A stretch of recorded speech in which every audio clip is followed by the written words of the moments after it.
live, viu, gente? Aguarda aí que nós estamos indo lá no SEIB. Não vou mais não. Sabendo, eu só faço exame se for sinal de voto. Porque é mentira dele. É mentira dele. Graça e paz a você inscrito aqui no nosso canal, Presbítero Pedrosa, para mais um vídeo. Então, pessoal, mais uma pérola envolvendo o pastor Silas Câmara lá no Amazonas. A esposa do pastor Silas postou um desabafo em suas redes sociais falando do envolvimento do pastor Silas com desvio de verbas, irmãos. Isso é sério. Olha, me parece que o calvário da família Câmara está muito distante de se acabar. Eu fui marcado nessa postagem aí. Eu gostaria de trazer isso aqui para um debate saudável aqui no canal. Mas antes eu gostaria de convidar você que ainda não é inscrito no canal a se inscrever, ativar as notificações, deixar comentário e compartilhar os nossos vídeos, fazendo com que este trabalho chegue o mais longe possível. Presbítero Pedrosa, canal A Voz Apologética, um canal em defesa do Evangelho, uma voz clamando no deserto. Bom, venha também ser membro do clube de membros, parceiros desse canal, patrocinando esta obra apologética, evangelística e missionária deste Voto e Confiança aí ao trabalho do Pedrosa. Pronto, tá aqui. Essa postagem, ó, irmão, gerou uma polêmica absurda nas redes sociais. Tá bom? Eu estou aqui no Instagram do Acre em Dia, que é justamente mídia social do lado de lá, né? E aqui está dizendo assim, ó, a deputada federal Antônia Lúcia faz graves acusações públicas contra o ex-marido, o deputado federal e pastor Silas Câmara, envolvendo um suposto esquema de desvios de recursos públicos destinados a pescadores. As denúncias foram divulgadas pelo meio das redes sociais e citam a chamada Farra dos Pescadores. Segundo Antônia Lúcia, os recursos teriam sido desviados por meio de associações sem fins lucrativos, ONGs e fundações ligadas à igreja pastoreada por Silas Câmara. A parlamentar afirma que o esquema teria sido viabilizado após a inclusão de um jabuti no protocolo da Câmara dos Deputados, dispositivo que permitiu à CBPA associar novas colônias de pescadores e entidades, facilitando o direcionamento e controle dos recursos. É o que, rapaz? O caso foi mencionado em apresentação no âmbito da CPMI, que investiga irregularidades no setor. Há indícios de que milhões de reais que foram beneficiar, né, diretamente os pescadores tenham sido desviados. É o que está na matéria aqui, viu? As acusações seguem sobre apuração e fazem parte de investigação em um andamento. Até no momento, não há decisão judicial definitiva. O deputado Silas Câmara tem o direito ao contraditório e ampla defesa, conforme prevê a Constituição. O episódio reacende o debate sobre a utilização de entidades religiosas e organizações sem fins lucrativos na gestão de recursos públicos e reforça a necessidade de maior transparência e fiscalização das verbas destinadas a categorias vulneráveis, como a dos pescadores. Tá bom? Então tá aqui, ó, a publicação que ela fez no seu Instagram. Inclusive, eu tô até no Instagram dela aqui, ó. Só que essa publicação, eu acho que por causa da polêmica absurda que deu essa publicação, ela apagou. Não está aqui e nem está nos stories. Bom, a publicação não aparece. Mas o que é que a gente tem aqui? Temos o print, que tiraram o print para fazer a matéria, né? Deputada Antônia Lúcia acusa deputado Silas Câmara de desviar milhões da Farra dos Pescadores usando igrejas e ONGs. Olha aqui, ó, o print. Deixa eu chamar outra página para ficar melhor, para a gente dar uma observada aqui, ó. Pronto, foi esse print que ela colocou no Instagram dela, tá bom? É o mesmo Instagram, vocês podem ver aqui que é o mesmo Instagram, viu? Aí o que acontece? Tá aqui, ó. Deputado e pastor Silas Câmara tira poder das prefeituras e realiza cadastros de pescadores. Aí ela prossegue. Pastor Silas Câmara vai a aniversário da prefeita do município de Rio Preto, da Eva, acompanhado da amante, e ambos recebem chego de viagem de lá de fora do Brasil. É o que está na matéria aqui. A digna e mãe de filhos com vários esposos. Lindo para a cara do pastor Silas Câmara, que por ora está deputado federal. Foi rasgar o dinheiro da farra dos pescadores por meio ilícito, usando associações sem fins lucrativos, fundações da própria igreja que pastoreia e ONGs. O dinheiro desviado foi fruto de um jabuti colocado pelo pastor e deputado Silas Câmara no protocolo da Câmara Federal, assim abrindo margem para a CBPA associar as novas associações, colônias de pescadores, ONGs e fundações. O pastor e deputado Silas Câmara, conforme a apresentação da CPMI, que apura o processo, desviou milhões das mãos dos pescadores, é o que está no print aqui, eu estou lendo. Ele tirou o poder das prefeituras de fazer o processo e estabeleceu-se poder para essas instituições a favor dos pescadores.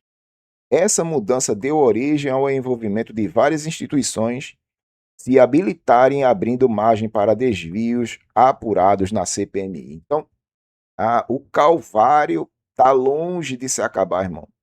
Está longe de se acabar. Infelizmente, a cada dia que passa, novas bombas explodem, estouram, novos escândalos aparecem. Em Belém do Pará, onde começou. Começou o quê, meu Deus do céu? Eu fico me perguntando desde sempre, começou o quê em Belém do Pará? É impressionante, eu já falei isso aqui e torno a dizer novamente. Infelizmente, meu querido, a Assembleia de Deus tem dono e não é Jesus. São seus pastores, presidentes, milionários, que, por sua vez, vão produzir suas dinastias e vão ocupar a cadeira da presidência para sempre. É a família que manda, é um empreendimento familiar que gera justamente essas disputas pelo poder, essas briguinhas entre família, esses escândalos morais Brasil afora, e a instituição, a cada dia que passa, perdendo a sua credibilidade. Vai chegar o dia, escute o que eu estou dizendo, escute, Pedrosa, vai chegar o dia em que pessoas vão cortar de caminho ao ver uma Assembleia de Deus na rua. Vai por mim, irmão. Do jeito que a coisa está, do jeito que a coisa vai chegar o dia em que pessoas vão cortar caminho para não passar na frente de uma Assembleia de Deus. Por causa da tamanha hipocrisia que se vê na vida de muitos líderes religiosos da Assembleia. Cada dia que passa, a gente se surpreende com um novo escândalo, com uma nova polêmica e coisas dessa natureza. Lamentável. Desde já, eu gostaria de explicar que o Pedrosa não confronta pessoas. Eu não estou aqui confrontando pessoas. Eu estou confrontando aqui o comportamento dessas pessoas. É o mesmo que Paulo fez com o comportamento de Pedro. Gálatas capítulo 2, versículo 11 ao 14. Leia aí. Quando Paulo percebeu que Pedro não estava andando bem, primeiro ponto no texto, Paulo percebeu que Pedro não estava andando bem, irmão. Ou seja, a conduta de Pedro estava reprovável. E o texto é claro, quando eu percebi que Pedro não estava andando bem e direitamente conforme a verdade do evangelho, ou seja, Paulo julgou o comportamento de Pedro pelo evangelho, aquilo que Jesus Cristo disse em João 7:24, não foi isso? Leia isso, João 7:24, não julgue por aparência, mas julgue pela reta justiça. E o que seria a reta justiça, Pedrosa? As escrituras, os oráculos de Deus, os ensinamentos de Jesus. Então, Paulo, ele julgou Pedro pela reta justiça e o corrigiu publicamente, não é? Corrigiu publicamente. Por que Paulo corrigiu Pedro publicamente, Pedrosa? Porque o comportamento de Pedro, a hipocrisia, a dissimulação de Pedro, conforme os versículos 12 e 13, o comportamento de Pedro contaminou a mente dos judeus que estavam ali, que dissimularam com ele. Ele se portou de forma dissimulada e os judeus, olhando aquilo, também dissimularam com ele. Está no texto. A ponto de Barnabé. Quem era Barnabé? A Bíblia dá boas referências de Barnabé, um homem santo, um homem que foi usado por Deus para ajudar Paulo na sua conversão. Mas mesmo assim, não vigiou, se deixou levar pela dissimulação de Pedro, até Barnabé, irmão. Um homem espiritual se deixou levar pela dissimulação de Pedro. Eu acredito que isso foi o estopim para fazer com que Paulo tomasse aquela atitude energética de corrigir Pedro publicamente por causa da sua conduta, comportamento e caráter. E o que me chama a atenção é que, escrevendo a Timóteo, no capítulo 5 da primeira carta, e o versículo 20, Paulo aconselha Timóteo a fazer o mesmo com quem pecasse. O mesmo que, Pedro? O mesmo que ele fez com Pedro. Está lá no texto. E aos que pecarem, corrijam na presença de todos para que haja temor. Então, para que você não caia na conivência, confronte segundo a reta justiça. Questione segundo a reta justiça. Ô pastor, veja só, eu tenho notado que o seu comportamento não está de acordo com a reta justiça, não, pastor. Você tem todo o direito, pelas escrituras, de questionar. Chegue lá e questiona, pastor, veja só, aqui está dizendo assim, o senhor está fazendo assim. Questione, segundo a reta justiça. Você está amparado pela palavra de Deus. Não julgue por aparência, não questione por aparência, mas questione, julgue, confronte segundo a reta justiça. A mesma coisa que Paulo fez com Pedro, passa, porque Paulo aconselhou Timóteo a fazer o mesmo. Para que não aconteça o que está acontecendo, deles se blindarem, não toquem no ungido do Senhor. Então, quer dizer que Paulo tocou no ungido do Senhor, né? E Paulo tocou no ungido do Senhor e não aconteceu nada com Paulo. Pelo contrário, a graça se manifestou abundante na vida de Paulo, o evangelho da graça também.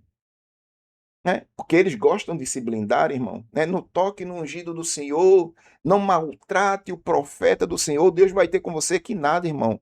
Isso é pretexto de malícia para se blindar. É falácia argumentativa para se blindar. Não caia nessa balela, não. Cite Gálatas 2. Cite Gálatas 2, ó irmão. O senhor está se blindando, mas Gálatas 2, do 11 ao 14, Paulo corrige Pedro publicamente. E aí? Paulo tocou na unção de Pedro? Não é? Mas há uma moda ultimamente, né? E os pastores são intocáveis, são impecáveis. Todos nós somos passíveis de erro e estamos sujeitos à correção, irmão. Estamos sujeitos à correção. Está entendendo? Você sabe porque muita coisa está acontecendo e fica do jeito que está, porque neles existe uma cultura da impunidade. Porque eles sabem que não serão punidos. Eles sabem que não serão punidos. Eles fazem o que fazem porque não serão punidos. Entendendo? Porque existe em determinadas convenções, aquele grupinho seleto, um com o rabo preso com o outro. Um sabe coisa do outro. É por isso que não há correção, é por isso que não há punição, porque existem coisas ali que eles estão se blindando. É a cultura da impunidade muito comum dentro da bleia. Mas a Bíblia me dá respaldo para tecer um comentário crítico, justo, pelas Escrituras, a reta justiça da palavra de Deus.